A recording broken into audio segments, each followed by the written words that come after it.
அன்பானவர்களே, இயேசு கிறிஸ்துவின் பரிசுத்தமுள்ள நாமத்தில் உங்களுக்கு என் அன்பின் வாழ்த்துக்கள். Jesus meets families, Jesus meets YouTube families, GPS Robbins and ஃபேஸ்புக்கில் இருக்கிற குடும்பங்கள் கர்த்தருக்குள்ளே சந்தோஷமாக இருங்க. கர்த்தரால் போதிக்கப்படுவீங்க, கர்த்தரால் நடத்தப்படுவீங்க, கர்த்தரால் ஆசீர்வதிக்கப்படுவீங்க. கர்த்தருக்கு ஸ்தோத்திரம்.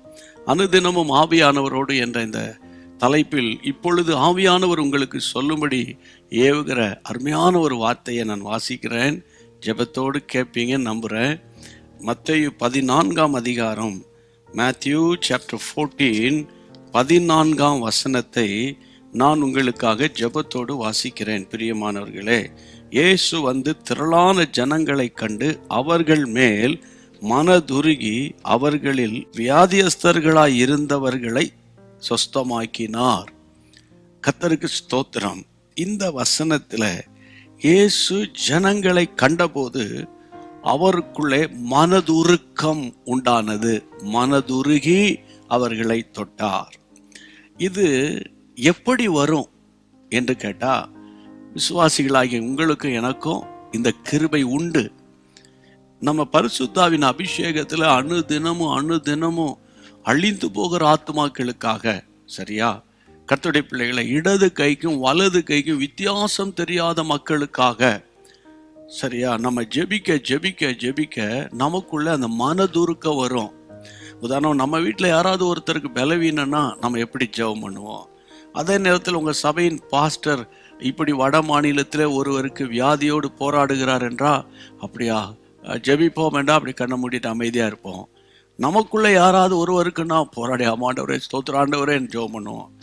அதுக்கு பேர் அந்த ஆத்துமாவை குறித்த ஒரு மனதுருக்கம். அதே நேரத்தில் நீங்கள் இந்த மனதுருக்கத்தின் அபிஷேகம் உங்களுக்குள்ளே கிரியை செய்ய ஆரம்பிச்சிட்டா, யாரை பற்றி எந்த தகவல் வந்தாலும் நீங்கள் ஜெபிக்க ஆரம்பித்த உடனே உங்கள் கண்களில் கண்ணீர் வர ஆரம்பிச்சிடும். அப்புறம் சில வாரங்கள் கழித்து உங்கள் பாஸ்டரை பார்த்து கேட்பீங்க, அவங்களுக்காக ஜெபிக்க சொன்னீங்களே பாஸ்டர், இப்போ அவங்க எப்படி இருக்கிறாங்கன்னு கேட்பீங்க. அதான் மனதுருக்கம். அப்போ இன்னைக்கு ஆவியானவர் உங்களுக்கு சொல்லி கொடுக்குற பாடம் என்னன்னா, கர்த்தருடைய ஆவியானவர் உங்கள் மேல் தங்கி இருக்கிறார் அல்லவா, அவர் உங்களுக்குள்ளே மனதுருக்கத்தை கொடுக்க ஆரம்பிக்கிறார். பாருங்க, மத்தேயு 9ஆம் அதிகாரம் 36ல் அவர் திரளான ஜனங்களை கண்டபோது அவர்கள் மெய்ப்பனில்லாத ஆடுகளைப் போல தொய்ந்து போனவர்களும் சிதறப்பட்டவர்களாய் இருந்தபடியால் அவர்கள் மேல் மனதுருகினார். மெய்ப்பனில்லாத ஆடுகள். இன்றைக்கி ரயில்வே ஸ்டேஷனில் பாருங்கள், ஏர்போர்ட்டில் பாருங்கள், ஒரு சினிமா தேட்டருக்கு வெளியே அப்படி நின்று பாருங்கள், ஷாப்பிங் மாலில் பாருங்கள், நிறைய பேர் போகிறாங்க வராங்க. அவங்களுக்கு யார் ரட்சிப்பை பற்றி சொல்வது? அவர்களுக்கு யார் போதகராக இருப்பார்கள்? இப்படியெல்லாம் நீங்கள் யோசித்து பார்த்தீங்களா? அவங்க கண்களில் கண்ணீர் வரும். பிரியமானவர்களே, இந்த கிருபை உங்களுக்கு வேணும்னு ஆவியானவர் விரும்புகிறார், அதை கொடுக்க விரும்புகிறார். சரியா? இந்த நாட்கள் அந்த கிருபையை நீங்கள் பெற்றுக்கொள்ள போறீங்க. ஜெபம் பண்ணலாமா? ஆவியானவரே, எனக்கு அந்த கிருபை வேணும்ப்பா, அந்த மனதுருக்கத்தின் அபிஷேகம் எனக்கு வேணும்ப்பா. ஆமென். ஜெபம் பண்ணலாங்க. எங்கள் பரிசுத்தமுள்ள நல்ல ஆண்டவரே, இந்த கடைசி காலத்தில் எனக்காக, என் பிள்ளைகளுக்காக, என் குடும்பத்துக்காக, என் பேர பிள்ளைகளுக்காக இருந்ததெல்லாம் மாற்றி அமைச்சு பிறருக்காக, தேசத்துக்காக, பட்டணங்களுக்காக, சபைகளுக்காக எங்களை ஜெபிக்க வைக்கிறீங்களே, உமக்கு ஸ்தோத்திரம். இதையும் தாண்டி ஒரு மனதுருக்கத்தின் அபிஷேகத்தை தருவேன் என்று சொல்றீங்களே, இப்போது யார் யார் என் கூட சேர்ந்து ஜெபிக்கிறாங்களோப்பா, ஜெபம் பண்ணி கொண்டிருக்கிறாங்களோப்பா, அந்த பிள்ளைகள் மேல் ஒரு மனதுருக்கத்தின் அபிஷேகம் இறங்கட்டும் அப்பா. இனிமே அவங்க கண்ணீர், ஆண்டவரே, கண்களிலிருந்து வருகிற கண்ணீர் அற்புதங்களை கொண்டு வரட்டும். ஒரு மன்றாட்டின் ஆவி உம்முடைய பிள்ளைகள் மேல் ஊற்றப்படட்டும். அதன் நிமித்தம் அநேக அற்புதங்களை உம்முடைய பிள்ளைகள் காணட்டும். மனதுருக்கத்தின் ஆவியானவரே, உம்முடைய பிள்ளைகளுக்கு அந்த மனதுருகி ஜெபிக்கிற அபிஷேகத்தை தாரும். ஜெபத்தை கேட்ட கர்த்தருக்கு ஸ்தோத்திரம், ஸ்தோத்திரம், ஸ்தோத்திரம்.